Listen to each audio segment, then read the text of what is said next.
Doctor Shri Satya, thank you so much. నమస్కారం, welcome to Suman TV. మీరు రాజమండ్రి నుంచి మా ఊరికి రావడం చాలా సంతోషం. బాగా ఎండలు మండిపోతున్నాయి. సో ఫస్ట్ నేను అడిగేది, ఒక ఆయుర్వేదిక్ వైద్యులకి ఎండల నుంచి మనం కాపాడుకోవాలంటే ఏం చేయాలి? ఆయుర్వేదిక్ ప్రకారం గ్రీష్మ ఋతు చర్య చెప్తారు మనకి. గ్రీష్మ ఋతువులో బటర్ మిల్క్ రసాల అంటే మనకు తెలిసిందే అది. సో బటర్ మిల్క్ మంచిదా? బటర్ మిల్క్ మంచిదండి. అండ్ బూడిద గుమ్మడికాయ జ్యూస్ ఒకటి బాగా మంచిది. అవును, ఎప్పటి నుంచో వింటున్నావు. వెయిట్ లాస్ కూడా వాడుతున్నారు. నన్నారి సుగంధి పాలు అది కూడా మంచిదండి. కాదండి, సుగంధి వేర్లు వేరు, వట్టి వేర్లు వేరు. సుగంధి వేర్లను వేరే ఉంటాయి. వట్టి వేర్లు కూడా చాలా మంచిది. ఇవన్నీ మనకి వేడిని తగ్గిస్తాయి, చలవ చేస్తాయి. పచ్చళ్ళు తింటే మరి వేడి వస్తుందా, వేడి తగ్గుతుందా? ఉష్ణే అంట ఒకటే అంటారు కదా. లేదండి, వేడి పెరుగుద్ది. అందులో మనం బ్యాలెన్స్ చేసుకోవాలంటే మెంతు పొడి ఎక్కువ వేసుకుంటే బ్యాలెన్స్ అవుద్ది, చేదు వెళ్తే. అది ఓకే. సో సమ్మర్వి 2 ప్రశ్నలు అడిగేశాను. మీ ఎస్ఎస్కే క్లినిక్ మీరు ఇటీవల స్థాపించారు. మీరు చాలా చిన్నవారు వయసులో, కానీ చాలా బాగా ముమ్మరంగా వైద్యం మీది పుంజుకుందని విన్నాం. ఏ వ్యాధులకి మీరు ఎక్కువగా అంటే చికిత్స అందించగలుగుతారు ఆయుర్వేదంలో? ఆబ్వియస్గా ఆయుర్వేదిక్ అంటే ఆ పేషెంట్ అన్నీ తిరిగేసి వస్తారు మన దగ్గరికి అండి. క్రానిక్ వాళ్ళే ఎక్కువ వస్తారు, లైక్ స్కిన్ డిసీజెస్ ఎక్కువ వస్తారండి, లైక్ సోరియాసిస్. వాళ్ళు ఏంటంటే అన్నీ తిరిగి వస్తారు. ప్లస్ రూట్ లెవెల్ క్లియరెన్స్ అంటే పంచకర్మలో వమన కర్మ అని ఉంటుంది. ఫస్ట్ బాడీ డిటాక్సిఫై చేసి అప్పుడు మందులు వాడిస్తే కరెక్ట్గా రూట్ లెవెల్ క్లియర్ అవుతుంది. మళ్ళీ రాకుండా ఇంపార్టెంట్ కదా. సో ఎక్కువ దీర్ఘకాలిక వ్యాధులకు వస్తారు. అవునండి, మోకాళ్ళ నొప్పులు ఇవి కూడా. మోకాలు అరిగిన వాటికి సర్వైకల్ స్పాండిలైటిస్, లంబర్ స్పాండిలైటిస్, అలాగే సోరియాసిస్, డయాబెటీస్, ఇలాంటి డయాబెటీస్ లైఫ్ స్టైల్ డిజార్డర్స్ కూడా వస్తారండి. పైల్స్, ఫిస్టులా, ఈ కేసెస్ కూడా ఎక్కువ ఆయుర్వేదిక్. వీటన్నిటికీ మనకి అంటే Sushruta first surgeon in India అని అంటారు. బట్ వీటన్నిటికీ మీరు చెప్పిన వ్యాధులన్నిటికీ మనకి ఏ విధమైన మెడికల్స్ అంటే ఇవి లేకుండా, కత్తులు అవేవి ఉపయోగించాల్సిన అవసరం లేకుండా చాలా వరకు నయం చేసేస్తారు మీరని చెప్తున్నారు మందులతోటి. ఆల్మోస్ట్ క్లియర్ చేయొచ్చండి. కాంట్ బట్ పొజిషన్లో సుశ్రుతుడు కూడా సర్జరీస్ చెప్తారు, అందుకే ఆయన ఫాదర్ ఆఫ్ సర్జన్ అయ్యారు.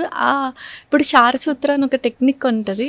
ఫిస్ట్లలో మనకి అక్కడ టిష్యూని డిస్టర్బ్ చేయకుండా ఎక్కడైతే అది ట్రాక్ట్ ఫామ్ అయిందో దాన్ని క్లియర్ చేసుకుంటూ థ్రెడ్కి మెడిసిన్ వేసి దానికి నాట్ వేస్తాము. సో అది శారసూత్ర టెక్నిక్. ఆ శారసూత్రతో ఫిస్టులా కూడా క్లియర్ అయిపోతుంది, చాలా బాగా క్లియర్ అవుతుంది అండి. అది సపోజ్ మనకి ఫిష్లో ట్రాక్ట్ ఉంటుంది అనమాట. సో ఆ ట్రాక్ట్ మనకి ఒక 7 సెంటీమీటర్స్ ఉంటే వీక్కి 1 సెంటీమీటర్ కింద తగ్గించుకుంటూ వచ్చేయచ్చు మనం. ఓహో, సో అన్నిటికీ సమాధానాలు ఉన్నాయి ఆయుర్వేదం. ఆల్మోస్ట్ ఆయుర్వేద వైద్య విధానం గురించి చాలా మందికి అన్నీ తెలుసు అనుకుంటారు, కొంతమంది చాలా అపోహలు కూడా ఉంటూ ఉంటాయి. డాక్టర్ శ్రీ సత్య, సో మిమ్మల్ని మేము కొన్ని ప్రశ్నలు అడగబోతున్నాం. ఫస్ట్ ఆఫ్ ఆల్, ఆయుర్వేదిక్ మందులు బాగా వేడి చేస్తాయి, ముందు వేడిని పెంచేస్తాయి బాడీలో అని ఒక భావన, ఇది నిజమా? యాక్చువల్గా ఇప్పుడు ఆయుర్వేదం అనగానే జనాలు ఏమనుకుంటారంటే వాళ్ళకి కూడా అవగాహన ఉంటుంది. సో వాళ్ళు డాక్టర్ సలహా తీసుకోకుండా, వాళ్ళ బాడీ తత్వం తెలుసుకోకుండా, కాలానుగుణంగా వాడుకోకపోవడం వల్ల కొంచెం ఫలితాలను చూస్తున్నామండి. వాళ్ళు ఒక మంచి డాక్టర్ దగ్గర, నియర్ బై డాక్టర్ దగ్గరికి వెళ్తే వాళ్ళ రోగి అసలు వాళ్ళకి ఏం రోగం ఉంది, వాళ్ళ బాడీ కాన్స్టిట్యూషన్ ఏంటి, అండ్ బయట ఏ మనకి ఋతువు బట్టి కూడా, మనకి బయట టెంపరేచర్ బట్టి కూడా వాళ్ళు ఈ 3 కన్సిడర్ చేసి ఒక ట్రీట్మెంట్ ప్లాన్ చేస్తారు. అలా ఇచ్చిన పక్షంలో మనకి అసలు వేడి చేయదు. ఇన్ కేస్ ఆ పేషెంట్ వేడి శరీరం ఏమనుకోండి, చలవ చేసే డ్రగ్స్ ఉంటే 2 జత చేర్చిస్తే అసలు వేడి చేసేది ఉండదు. ఓకే, సో దాన్ని కరెక్ట్గా తీసుకోవాలి. అయితే కరెక్ట్ విధానంలో ఆయుర్వేదిక్ మందులు తీసుకుంటే మనకి ఏ విధమైన ఇబ్బందులు ఉండవు. అవునండి. అలాగే ఆయుర్వేదిక్ వైద్య విధానంలో ఉన్నప్పుడు బాగా పథ్యం చేయాలి, చాలా కూరగాయలు, చాలా పళ్ళు, ముఖ్యంగా సిట్రస్ పళ్ళు ఇట్లాంటివన్నీ అసలు పూర్తిగా తీసేస్తారు. ఎందుకంటే మనకి వంకాయ, ఫర్ ఎగ్జాంపుల్, వంకాయని అస్సలు తినొద్దంటారు అని వింటాం. నిజమా అండి ఇది? యాక్చువల్గా ఇప్పుడు మనం కొంచెం ఫుడ్ ఆకలి కంటే ఇంకొంచెం ఎక్కువ తింటేనే అదే మనకి కొంచెం ఇది చేస్తుంది కదండి. అలాంటిది పథ్యం అనేది రోగికి చెప్తారు, రోగిని బాధపడుతున్న రోగానికి పథ్యం చెప్తారండి. ఆల్మోస్ట్ 90% దానికే చెప్తారు. ఓన్లీ 10% మట్టికి ఏవో ఎక్కడో పరపటి అనే మందులు ఉంటే వాటికి చింతపండు అలా తినద్దని చెప్తారండి. సపోజ్ ఇప్పుడు మనకి అల్లోపతిలో కూడా వాళ్ళు కిడ్నీ ప్రాబ్లమ్స్ ఉన్న, బీపీ ఉన్న వాళ్ళు డైటీషియన్ అండ్ న్యూట్రిషనిస్ట్ పెట్టుకొని సాల్ట్ అవాయిడ్ చేయమని చెప్తున్నారు. సో అక్కడ పథ్యం అనట్లేదు, ఇక్కడ ఆయుర్వేదిక్ అనగానే పథ్యం అంటున్నారు. సపోజ్ ఫ్యాటీ లివర్ ఉంటే డీప్ ఫ్రైస్, మనకి ఆయిల్ ఐటమ్స్ తినద్దని చెప్తారు. సో అలాగా పథ్యం అనేది ఈ ట్రీట్మెంట్లో ఒక భాగం అండి. సో మందులకి కాదు, మెయిన్గా వాళ్ళకి బాధపడుతున్న రోగానికి పథ్యం చెప్తారు. ఓకే. చాలా బాగుంది. అయితే ఆయుర్వేదిక్ మందులకి సైడ్ ఎఫెక్ట్స్ ఉంటాయని కూడా చాలామంది అనుకుంటూ ఉంటారు. అంటే సైడ్ ఎఫెక్ట్స్ అంటే ఏదో నొప్పులు రావడం, కడుపులో తిప్పడం, లేకపోతే హెడేక్స్ రావడం, ఇట్లాంటివి ఏమైనా అవుతాయా? యాక్చువల్గా చాలామంది ప్రకృతి నుంచి వచ్చిన వాటితోనే కదా ఆయుర్వేదిక్ మందులు చేస్తారు, సైడ్ ఎఫెక్ట్స్ ఉండవని అనుకుంటారండి. కానీ యాక్చువల్గా సైడ్ ఎఫెక్ట్స్ ఉంటాయి.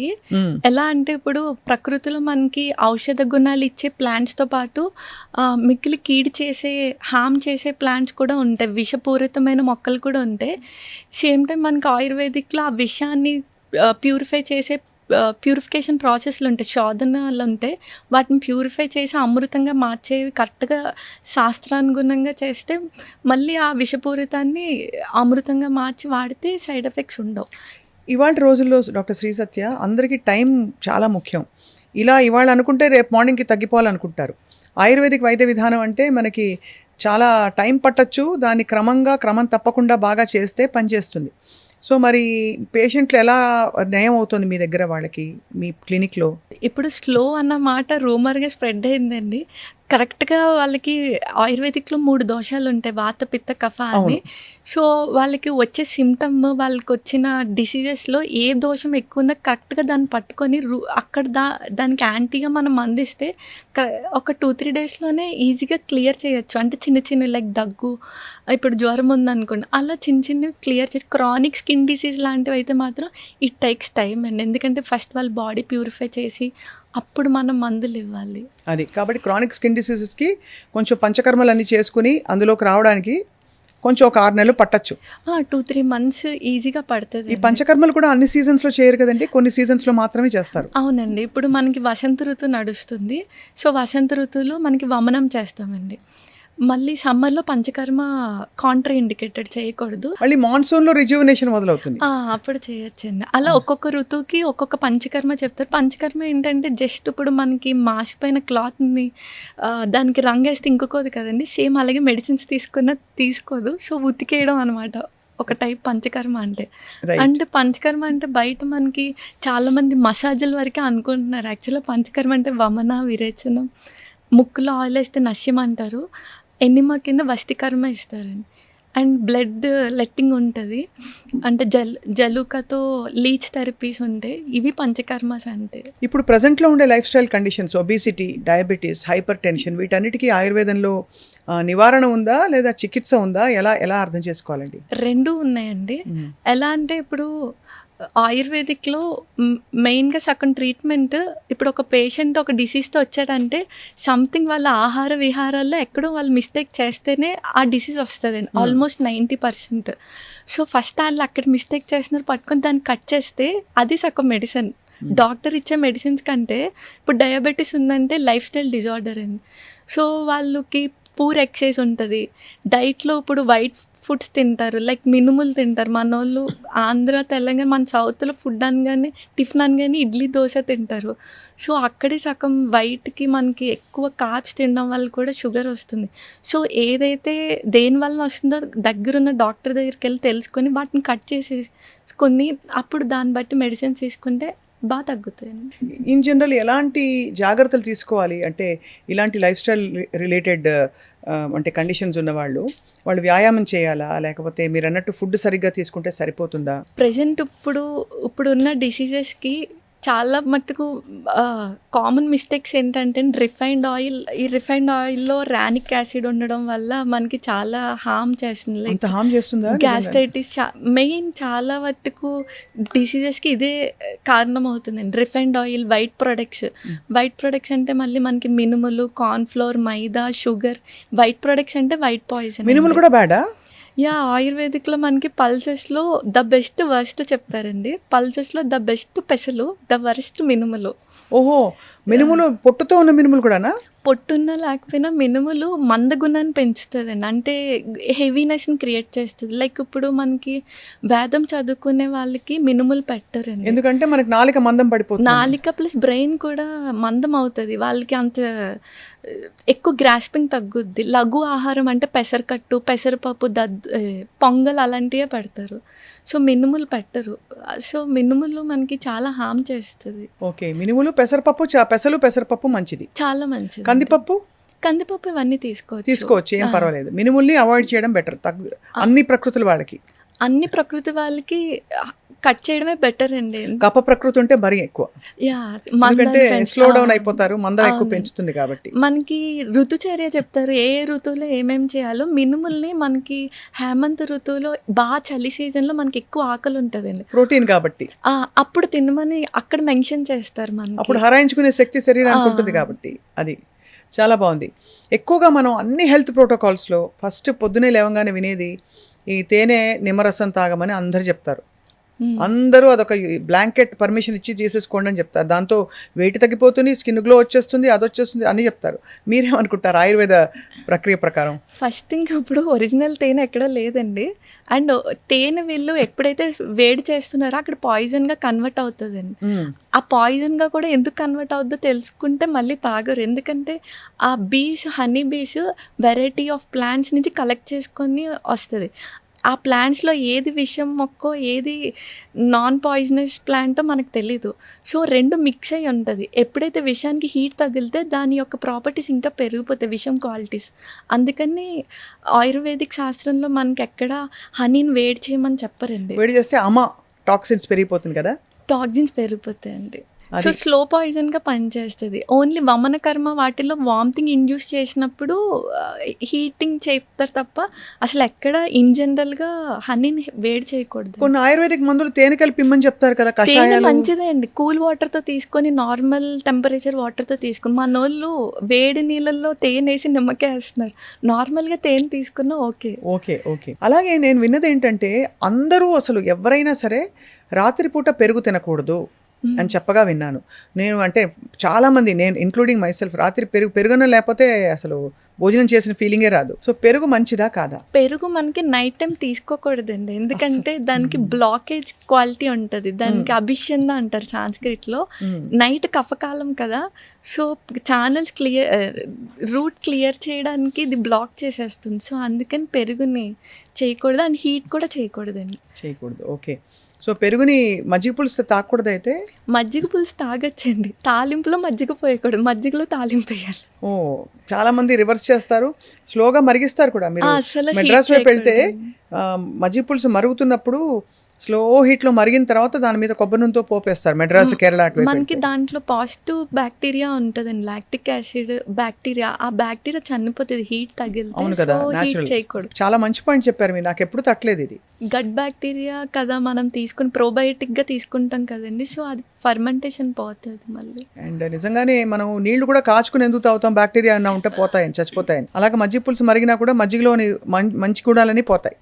పోతాయండి. అసలు ఈ మధ్య బాగా పీసీఓడి ఇష్యూస్ వింటున్నాం. అంటే ఒకటి ఎర్లీ ప్యూబర్టీ వచ్చేయడం, వచ్చిన వాళ్ళకు కూడా లైఫ్ లాంగ్, అంటే ఆల్మోస్ట్ 30, 40, 35 ఇయర్స్ వరకు పీసీఓడి ఉంది, కన్సెప్షన్ ప్రాబ్లం, ఇవన్నీ వింటున్నాం కదా. దానికి కారణాలు ఏంటి?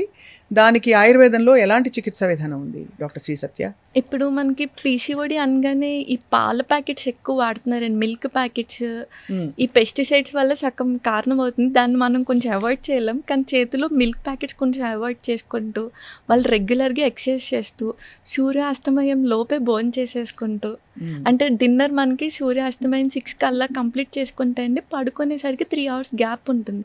సో అక్కడ డైజెషన్ అయిపోతుంది. అండ్ మనోళ్ళు గ్రౌండింగ్ జరగట్లేదు, నేల మీద చెప్పులు లేకుండా నడవాలండి. అంటే టైల్స్ మీద కాదు, మట్టి నేల మీద జరిగితే గ్రౌండ్ నుంచి వచ్చిన ఎనర్జీ మనకి బాడీకి చాలా నీడ్ ఉంటుంది. మంచిగా ఎక్సర్సైజ్ చేసుకుంటూ, ఇందాక మనం మాట్లాడుకున్న వైట్ ప్రొడక్ట్స్, రిఫైన్డ్ ఆయిల్ మానుకుంటూ, ఈ కార్బ్స్ కొంచెం తగ్గించుకొని ఎక్కువ కాయగూరలు తింటూ, మార్నింగ్ 9 to 10 మధ్యలో లంచ్ చేసి మళ్ళీ 6కి లంచ్ చేసేసి మధ్యలో ఫ్రూట్స్, ఈ బటర్ మిల్క్ తీసుకుంటే సరిపోతుందండి. అలాగే మోకాళ్ళ నొప్పులు ఇప్పుడు బాగా తక్కువ వయసు వాళ్ళు కూడా పెరిగిపోతున్నాయి కదా డాక్టర్ శ్రీ సత్య. సో మరి ఏం జాగ్రత్తలు తీసుకోవాలి మోకాళ్ళకి? సరే, వచ్చి మీ దగ్గర జానువస్తి అంటారా దాన్ని, జానువస్తిలో చేయించుకోవడం, నొప్పులు వచ్చాక, నొప్పులు రాకముందు ఏం చేయాలి, వచ్చినప్పుడు కూడా మీ దగ్గర ఎలాంటి చికిత్సా విధానాలు ఉంటాయి? యాక్చువల్గా మనకి మోకాళ్ళు తొందరగా ఈ మధ్యన పాపం వ్యాక్సిన్ ఎఫెక్ట్స్ వల్ల కొంతమందికి ఎర్లీ ఏజెస్లో అరిగిపోతున్నాయండి. And main vitamin D deficiency ఉంటుంది. ఎండకి ఎక్స్పోజ్ అవ్వట్లేదు, మంచిగా ఎండకి ఎక్స్పోజ్ అవుతూ ఇన్ కేస్ వాళ్ళు మెనోపాజ్ స్టేజ్లో ఉంటే మనకి బోన్స్ వీక్ అవుతాయి. సో ఆ టైంలో మునగాకు తీసుకుంటూ, మీకు తెలిసే ఉంటుంది నల్లేరికాడ వినే ఉంటారు, నల్లేరికాడ పచ్చడి ఇంతకుముందు తినేవారు పూర్వకాలం. అవును.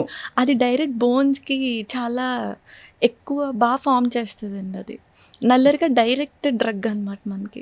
ఓహో. మంచిగా అది రోటి పచ్చడి కింద చేసుకొని తింటూ, మునగాకు తింటూ, ఎండకి ఎక్స్పోజ్ అవుతూ, మంచిగా నేల మీద నడుస్తూ ఉంటే ఆబ్వియస్గా మనకి మోకాళ్ళు సగం అక్కడ తగ్గుతుందండి. ఇన్ కేస్ ఆ స్టేజ్ పెరగకుండా ఉంటుంది, ఏదైతే స్టేజ్ ఉందో మిగతా మందులతో క్లియర్ చేసుకుంటే బెటర్. అండ్ ఆ జాను వస్తే అన్నీ ఎక్స్టర్నల్, ఇంటర్నల్ వస్తే ఇచ్చుకోవాలండి. ఓ, ఇంటర్నల్ వస్తే ఇవ్వాలి. మనకి వాతం తగ్గాలి అంటే ఇంటర్నల్ వస్తే రూట్ లెవెల్ ట్రీట్మెంట్ అని. ఓ, ఎలా చేస్తారు అది? అంటే అది కూడా ఒక మసాజా? కాదండి, అది మనకి మోషన్ యానల్ ద్వారా మనకి మెడిసిన్ పంపిస్తాం. ఓహో. దాన్ని వస్తికర్మ అంటారు. సో అలాంటి వస్తికర్మలు కూడా ఉన్నాయి అయితే మనకి వాత చేయవలసినవి. డిజార్డర్స్ కి రూట్ లెవెల్ ట్రీట్మెంట్ మనకి వస్తికర్మ అండి. లైక్ పెరాలసిస్ కూడా వాతం, ఈ నీ జాయింట్ పెయిన్స్ ఏదైనా పెయిన్ రిలేటెడ్ అంతా వాతంలోకి వస్తుంది. అవును. రూట్ లెవెల్ ఉంటే కనుక మనకి మంచిగా ఒక 15 days ఆర్ అలా అదే వస్తికర్మ ఇచ్చుకుంటే మనకి బాగా తగ్గుతుంది.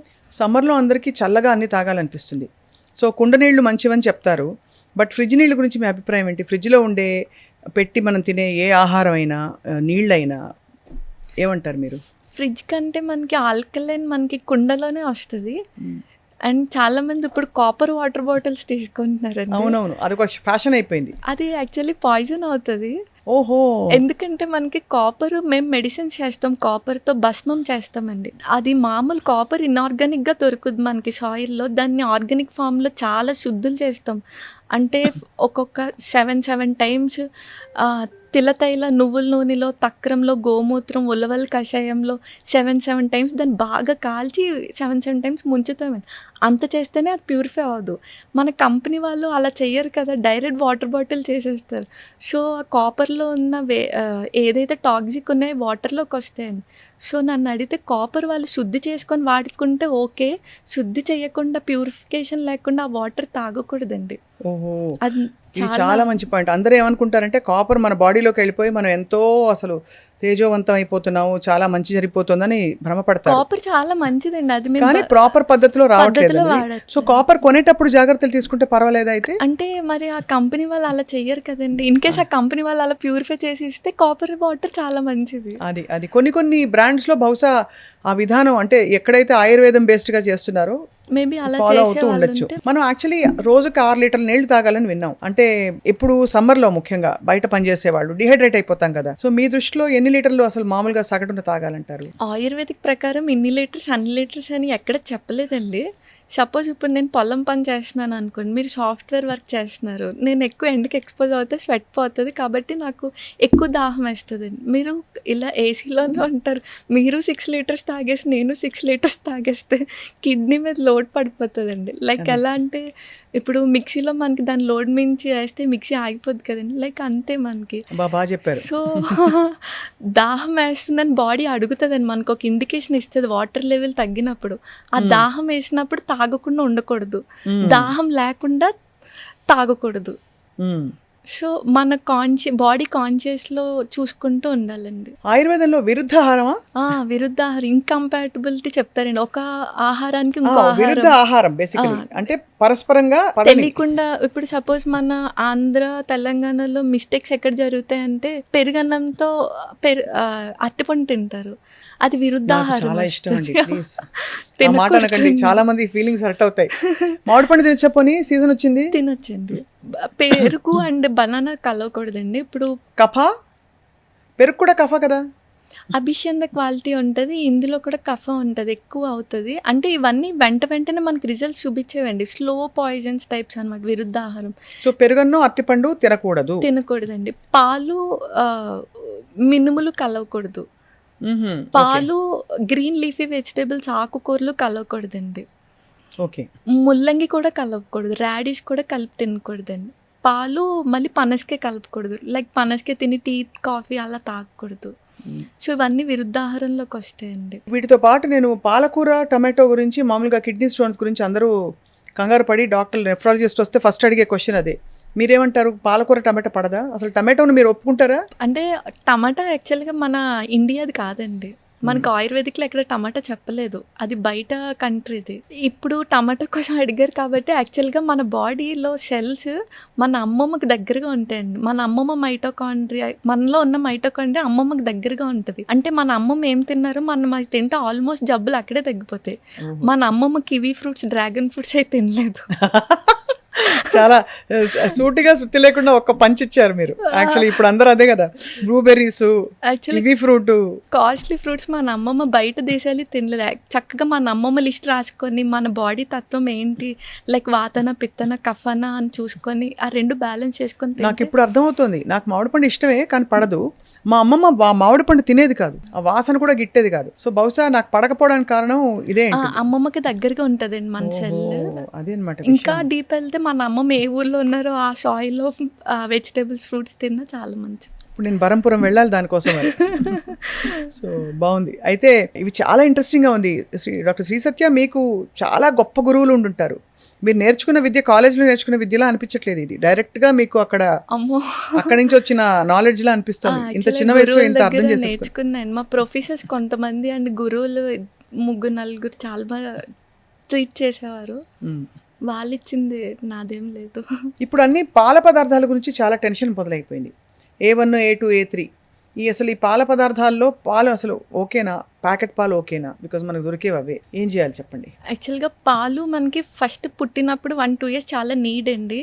తర్వాత ఏమంత కాదు, కానీ ప్యూర్గా A2 కౌ మిల్క్ దొరికితే తీసుకోవచ్చు, లేకపోతే దొరకకపోతే అసలు తీసుకోపోవడమే బెస్ట్. ఎందుకంటే A1 అనేది ఇంటర్నేషనల్ బ్రీడ్స్, అవి A2 అనేది మన దేశీ కౌ అండి. సో A2 కౌ మిల్క్ దొరికితే శుభ్రంగా తీసుకోవడం, లేకపోతే మొత్తానికి దానికి ఫుల్ స్టాప్ పెట్టడమే బెటర్ అండి. ఎందుకంటే అడల్ట్రేషన్ ఎక్కువైపోతుంది. పాలు ఒక్కటేనా, పాల ద్వారా ఉత్పత్తి అయిన వేరే పన్నీర్లు అవి కూడా ఓకేనా? యాక్చువల్గా ప్రాసెస్డ్ ఫుడ్స్ చాలా జబ్బులు వస్తున్నాయండి. Processed foods not suggestible. అసలు పన్నీర్ ప్రాసెస్డేనా? ప్రాసెస్డే కదండి. సో మీరు ఎప్పుడు పాలక్ పన్నీర్లు, పన్నీర్ బటర్ మసాలా తినరు అయితే? అంటే ఆయుర్వేదిక్ రాకముందు బాగా తినేవాళ్ళం, వచ్చినాక ఇప్పుడు ఆయుర్వేదిక్ వచ్చింది కాబట్టి అర్థమైపోయింది. ఈవెన్ A2 కౌ మిల్క్ దొరికితే మనం ఇంట్లో పన్నీర్ చేసుకున్నా ఓకే అండి. అదే దాంతో చేసుకోవడం అంటే సోర్స్ చాలా ఇంపార్టెంట్. ఆ సోర్స్ ఇంపార్టెంట్. అలాగే నాన్ వెజ్ గురించి మీ అభిప్రాయం ఏంటి? అసలు అన్ని శరీరాలు పడతాయా? కొన్నిటికి పడతాయి, కొన్నిటికి పడవని ఉంటుందా? ఆయుర్వేదిక్ ప్రకారం అయితే మనకి నాన్ వెజ్ చెప్తారండి, అలౌడ్, కానీ దేశీవే చెప్తారు. అంటే ఇప్పుడు నాటుకోడి మనకి కుక్కుట బలం ఎక్కువ ఇస్తుంది అని చెప్తారు. చేప మంచిది అంటారు. చేప కూడా చెప్తారు మనకి. అలాగే చేప తిన్నప్పుడు పెరుగు తినకూడదు అంటారు, నిజమా? అది విరుద్ధాహారంలోకే వస్తుంది. అది కూడా విరుద్ధ. ఇప్పుడు బ్రాంజ్ వెజల్లో మనకి 10 days గీ దాచామంటే అది పాయిజన్ అయిపోతుంది అండి. సో అది విరుద్ధాహారంలోకే చెప్తారు. మనకి మళ్ళీ ఫిష్ వచ్చేసరికి మీరు ఎప్పుడైనా షార్క్ విన్నారా? సొర్ర చేప విన్నారా? అన్ని ఆర్గానిజమ్స్ కి క్యాన్సర్ వస్తుంది కానీ సొరకి రాదండి. సొర్రపిట్టు వండుకుంటారు. సో క్యాన్సర్ ఉన్న వాళ్ళకి సొర్రపిట్టు మంచిది, యాంటీ క్యాన్సర్ గా, దానిలో ట్యూమర్ అసలు గ్రోత్ అవ్వనివ్వదు ఆ ఆర్గానిజం. షార్క్ సొర మంచిది అయితే, అంటే క్యాన్సర్ ఇలాంటి ట్యూమర్స్ గ్రో అవుతున్న వాళ్ళందరికీ మంచి ఇమ్యూన్ కూడా అండి. ఆయుర్వేదంలో నేను ఎప్పుడు చూశాను మంచి నెయ్యి, స్వచ్ఛమైన నెయ్యి తినండి తినండి తినండి అంటారు. మీరు వెయిట్ లాస్ అవ్వాలన్నా కూడా తినమంటారు. నెయ్యికి ఎందుకంత ప్రాధాన్యత ఉంది డాక్టర్ శ్రీ సత్య? యాక్చువల్ గా నెయ్యిలో మళ్ళీ 2 రకాలండి. ఒకటి పాలు మీద వచ్చిన మేగడతో చేసిన నెయ్యి, మజ్జిగ చిలికి వచ్చిన వెన్నతో చేసిన నెయ్యి. మెడిసినల్ వాల్యూస్ అంతా మజ్జిగ చిలికి వచ్చిన వాటికే చెప్తారు. ఈ నెయ్యి కూడా మనకి పూర్వకాలం ఆస్తులు ఎలా ఇచ్చేవారు, నెయ్యి కూడా ఆస్తులతో పాటు ఇచ్చేవారు. అంటే లైక్ 10 years ఓల్డ్ లేకపోతే 100 years ఓల్డ్ చేసి నెక్స్ట్ జనరేషన్కి ఇచ్చేవారు. మనకి తెలియని డిసీజెస్కి 1-2 spoons తీసుకుని అది చెక్ పెడుతుందండి. చాలా యూస్ఫుల్, అంటే అదొక అమృతం లాంటిది. ఆ ప్రాసెస్నే మర్చిపోయారు మన వాళ్ళు. అట్లీస్ట్ 10 years మనం దాచి నెక్స్ట్ జనరేషన్కి ఇచ్చిన వాళ్ళకి చాలా చాలా ఎక్కువ ప్రాపర్టీ ఇచ్చినట్టు యాక్చువల్లీ. సో ఆ 10 years ఓల్డ్ గీని పురాణఘృతం అంటారు, 100 years ఓల్డ్ గీని కుంభఘృతం అంటారు. సో అంత ఓల్డ్ గీ మరి ముఖవాసన రాదా? ఏం రాదండి. మనం కాచేటప్పుడే చక్కగా కాచి గాజు వెజల్లో మనం పూర్వం అయితే భూమిలో పాతేవారు, లేకపోతే అలా ఎన్నేళ్ళు ఉంటుంది, ఎన్ని ఇయర్స్ అయితే దాని గుణం అంత పెరుగుతుందండి. అన్ని మెడిసినల్ క్వాలిటీస్ పెరుగుతాయి మనకి. ఓహో, ఘృతానికి అంత చాలా. మా తాతగారు అన్నం భోంచేస్తూ ఘృతం ఘృతం అనేవారు. ఘృతం అంటే నెయ్యి పోయమని, నెయ్యి వేయడం కాదు, పోసేవారు. అంతేగా? నెయ్యి చాలా మంచిదండి. నెయ్యి కాకుండా మనకి నువ్వుల నూనె మంచిదా, పప్పు నూనె, అంటే ఏ నూనె మంచిది? అంటే రిఫైన్డ్ ఆయిల్స్ అసలు ఏది వద్దండి. కోల్డ్ ప్రెస్డ్ ఆయిల్స్లో నువ్వుల నూనె మంచిది. నువ్వుల నూనె బోన్స్కి, హెయిర్కి అన్నిటికీ మంచిది. జస్ట్ స్కిన్ డిసీజ్, సోరియాసిస్ వాళ్ళకి నువ్వులు వద్దని చెప్తాము. వేరుశనగ నూనె తీసుకోవచ్చు. కొబ్బరి నూనె మనం తీసుకోం, కానీ కొబ్బరి నూనె కూడా మంచిది. ఆలివ్ కూడా పర్లేదు, కానీ ప్రాసెస్డ్ వచ్చేస్తుంది. సో మనకి నువ్వులు అండ్ వేరుశనగ అవైలబుల్ కాబట్టి కోల్డ్ ప్రెస్డ్ ఆయిల్ ఏదైనా ఓకే, అది మంచిదే వంటకి. ఈ మధ్య మనకి వీటన్నిటితో పాటు పురుషుల్లో ప్రాస్టేట్ సమస్య విపరీతంగా వస్తుంది. కారణం ఏంటి డాక్టర్ శ్రీ సత్య? అది కూడా వాపే ఇన్ఫ్లమేషనే కదండి. సో యాంటీ ఇన్ఫ్లమేటరీ ఫుడ్ ఆపేసి, అండ్ ఇంకోటి ప్రాస్టేట్కి మెయిన్గా ఇన్ఫ్లమేటరీ ఫుడ్ ఆపేసి మీరు అనేది. సారీ ఇన్ఫ్లమేషన్ ఫుడ్ ఆపేసి యాంటీ ఇన్ఫ్లమేటరీ ఫుడ్ తీసుకొని, ఇన్ఫ్లమేషన్ అంటే మళ్ళీ సేమ్ ఈ రిఫైన్డ్ ఆయిల్స్, వైట్ ప్రొడక్ట్స్ ఇవేనండి. చేదుని ఎక్కువ పంపాలండి బాడీలో. చేదు మనకి ఇన్ఫ్లమేషన్ తగ్గిస్తుందండి. లైక్ మెంతాకు, మెంతులు, కాకరకాయ, బీరకాయ ఇవన్నీ చేదు కేటగిరీలోకి వస్తాయండి. పిత్త ప్రకృతి ఉన్న వాళ్ళకి కూడా చేదు ఎక్కువ తినమంటారు. యాంటీడోట్ చేదేనండి. యాంటీడోట్ చేదే కదా. ఇన్ఫ్లమేషన్ కూడా చేదే. సో మనకి జబ్బు పేరు మారుతుంది, కానీ అల్టిమేట్గా లోపల ఇన్ఫ్లమేషనే. అది అక్కడ పార్ట్ బట్టి మనకి పేరు కొత్తదైపోతుంది, కానీ సో యాంటీ ఇన్ఫ్లమేషన్ అనగానే చేదుని ఎక్కువ పంపి, అండ్ ప్రోస్టేట్కి సుబ్రహ్మణ్య కరవల్లభం స్తోత్రం గట్టిగా చదివితే లోపల ప్రోస్టేట్ ఎక్సైజ్ అవుతుంది. నిజమా? సుబ్రహ్మణ్య కరవల్లభ స్తోత్రం ఉంటుంది కదండి, అది గట్టిగా మాట్లాడినప్పుడు లోపల ప్రోస్టేట్ నుంచి వస్తాయి కొన్ని అక్షరాలు. సో ప్రోస్టేట్కి ఎక్సైజ్ అవుతుందండి. సో అవి చేసుకుంటూ యాంటీ ఇన్ఫ్లమేటరీ ఫుడ్ తీసుకుంటూ ఉంటే, ఇంకొంచెం వెళ్తే మెడిసిన్స్ మనం చెప్పకూడదు ఇలాగా, వాళ్ళ ప్రకృతి తెలియకుండా. జస్ట్ పైన ఆముదం అప్లై చేసుకున్న లోపల మనకి హీట్ జనరేట్ చేస్తుంది, అది స్లోగా వాపును కూడా తగ్గిస్తుంది. ఇవి మామూలుగా ఇంట్లో చేసుకునేవి. మెడిసిన్స్ అంటారా, దగ్గర డాక్టర్ దగ్గరికి వెళ్ళి తీసుకుంటూ ఈ రిస్ట్రిక్షన్స్ ఫాలో అయితే సరిపోతుంది. ఆయుర్వేదిక్ మందులు అందరికీ ఒకేలా పనిచేస్తాయా? అలా పనిచేయమండి. ఇప్పుడు మన ఇద్దరికి ఒకటే జబ్బు వచ్చింది, కానీ ఒకటే మందులు పనిచేయవు. ఎందుకంటే మీ ప్రకృతి, మీ లైక్స్ డిస్లైక్స్ ఒకలా ఉంటే నాది ఒకలా ఉంటాయండి. సపోజ్ మీకు పిత్త ప్రకృతి అనుకోండి, మీకు కొంచెం వేరే చలవ చేసే మెడిసిన్స్ జత చేర్చి ఇవ్వాలి. సో నాది వేరే కాబట్టి అలా ఒక్కొక్క పర్సన్ టు పర్సన్ మనకి వేరీ అయిపోతాయండి. డాక్టర్ సత్య, మీరు పంచకర్మని ప్రస్తావించారు. పంచకర్మలు ఇప్పటికీ అందరికీ, అంటే ఇప్పుడు బాగా ఆయుర్వేదిక్ వెల్నెస్ సెంటర్లు వచ్చేసాయి కూడా తెలిసిపోయింది. కానీ పద్ధతి ప్రకారం పంచకర్మ అంటే ఏమిటి? అంటే 5 కర్మలు ఎందుకు చేసుకోవాలి? మనం ప్రతి సంవత్సరం చేసుకోవాలా? ఆరోగ్యంగా ఉండేవాళ్ళు కూడా చేసుకోవాలా? పంచకర్మ ఆరోగ్యవంతులకి చెప్తారు, అనారోగ్యవంతులకి చెప్తారండి. అకార్డింగ్ టు ఋతు సీజన్ బట్టి పంచకర్మ చెప్తారు. అంటే ఇప్పుడు వసంత ఋతువులో వమన చెప్తారు, శరద్ ఋతువులో విరేచన కర్మ చెప్తారు. సో అలా హెల్దీ పర్సన్స్ చేసుకుంటూ, డిసీజ్డ్ పర్సన్స్కి అయితే వాళ్ళకి వచ్చే డిసీజ్ బట్టే అండి. స్కిన్ డిసీజెస్కి వమన బాగా క్లియర్ అవుతుంది. మీరు ఇందాక అడిగిన నీ జాయింట్ పెయిన్స్కి వస్తి కర్మ చేసుకోవాలి. రైట్. ఇది మళ్ళీ అందరికీ చేయలేము. వాళ్ళకి కార్డియాక్ ప్రాబ్లమ్స్ ఉన్నా చూసుకోవాలండి. పర్సన్కి ప్లాన్ చేసుకుంటే బెస్ట్ ట్రీట్మెంట్ పంచకర్మ. పంచకర్మలు చేసుకున్న వాళ్ళు చాలా హాయిగా, వాళ్ళ సిస్టమ్ చాలా స్ట్రాంగ్ అవుతుంది, ఫౌండేషన్ అంటారు. చాలా, అండ్ లైఫ్ స్పాన్ కూడా పెరుగుద్దండి, డిటాక్స్ఫై అవుతుంది కాబట్టి. కానీ పంచకర్మ చేసే మంచి డాక్టర్స్ దగ్గరికి వెళ్ళాలి. ఈ మధ్యన పంచకర్మ అంటే only massages, body massages, steam వరకే అనుకుంటున్నారు. ఈ పంచకర్మకి ముందు చేసే ప్రొసీజర్ మసాజ్ తప్ప మెయిన్ పంచకర్మ అది కాదండి. అర్థమైపోయింది. అలాగే మనకి ఆముదం గురించి ఎప్పటి నుంచో పెద్దవాళ్ళు కూడా చెప్తూ వచ్చారు. పూర్వం అయితే 6 నెలలకోసారో 2 నెలలకోసారో, అంటే కొన్ని నెలలకోసారి కొంచెం ఆముదం తాగేసి విరోచనం అయ్యేలాగా ఒక క్రియ చేసేవారు ఇళ్లలో. మనకి ఆముదం బొడ్డులో వేస్తే 2 చుక్కలు మంచిదంటారు, మాడుకు పెడితే చాలా చలవ అంటారు. సో ఆముదం గురించి చెప్పండి, ఏంటి అంటే అందరూ వాడచ్చునా? ఆముదం మ్యాక్స్ అందరూ వాడుకోవచ్చండి, కాకపోతే తీసే సోర్స్ బట్టి ఉంటుంది. మంచిగా తీస్తే అది మంచి క్లెన్జింగ్ అనమాట. మనకి పేగులకి అంటుకున్న డిటాక్స్ఫై అంత, అది వేస్ట్ మెటీరియల్ అంతా బయటకు వచ్చేస్తుంది. అండ్ ఆముదం మనకి ఇందాక మనం అనుకున్న ట్యూమర్స్ పైన రాసిన ఇప్పుడు ఫ్యాట్ బాల్స్, లైపోమా అంటారు, విన్నారని? ఫ్యాట్ బాల్స్ లాగా వచ్చేస్తే దానికి ఆముదం బాగా పనిచేస్తుంది. ఎలా అంటే మనకి పైన అప్లై చేసినప్పుడు టెంపరేచర్ వెళ్ళనివ్వదు బయటది. సో అక్కడ బాగా హీట్ ప్రొడ్యూస్ చేసుకొని దాన్ని స్లోగా తగ్గించుకుంటుంది. ఇంటర్నల్ క్లెన్జింగ్ బాగుంటుంది, ఎక్స్టర్నల్ అప్లికేషన్ బాగుంటుంది. అండ్ బొడ్డులో చుక్క వేయడం కూడా మంచిదంట. బొడ్డు మెయిన్ అంబిలికస్ మనకి వాత రీజియన్ అండి. సో మనకి భాగవతంలో కూడా వాతాపి జీర్ణం అని వాతాపి జీర్ణం అనేవారు కదా. సో మెయిన్ వాతం తీసేస్తుంది ఆముదం కూడా.